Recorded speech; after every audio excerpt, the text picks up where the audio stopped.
ওকে, এখানে লাস্টের 3 ওভারে 70 রান লাগবে। আর ব্যাটিং আছেন বাংলাদেশের সেরা দুজন ব্যাটসম্যান নাজমুল হোসেন শান্ত এবং নাইম শেখ।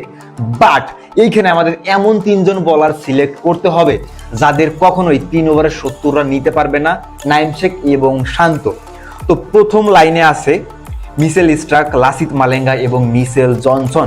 এইখানে আমি নিতে চাই টি-20 ক্রিকেট সেরা একজন বোলার লাসিথ মালিঙ্গাকে। তিনি অসংখ্য ম্যাচ জিতিয়েছে শ্রীলঙ্কা এবং মুম্বাই ইন্ডিয়ান্সকে। এর পরের লাইনে রয়েছে মুস্তাফিজ, জাসপ্রীত বুমরা এবং ডেল স্টেইন। এইখানে আমি নিতে চাই ডেথ ওভার স্পেশালিস্ট মুস্তাফিজুর রহমানকে। না জানি বাংলাদেশকে কত শত ম্যাচ জিতিয়েছেন মুস্তাফিজুর রহমান। এরপরে একজন স্পিনারদের নিতে হবে আমাদের এই টিমে, যেখানে রয়েছে রাশিদ খান, সাকিব আল হাসান এবং সাহাল। এইখানে আমরা নিতে চাই টি-20 ক্রিকেটের অন্যতম সেরা অলরাউন্ডার, অন্যতম সেরা বোলার সাকিব আল হাসানকে। তার টি-20 ক্রিকেটে ইকোনমি হচ্ছে মাত্র 6। এই হচ্ছে আমাদের টিম। তো এখন আপনি এই দুজনের হাত থেকে রক্ষা পাওয়ার জন্য কোন 3টা বোলারকে নেবেন অবশ্যই কমেন্ট বক্সে জানান।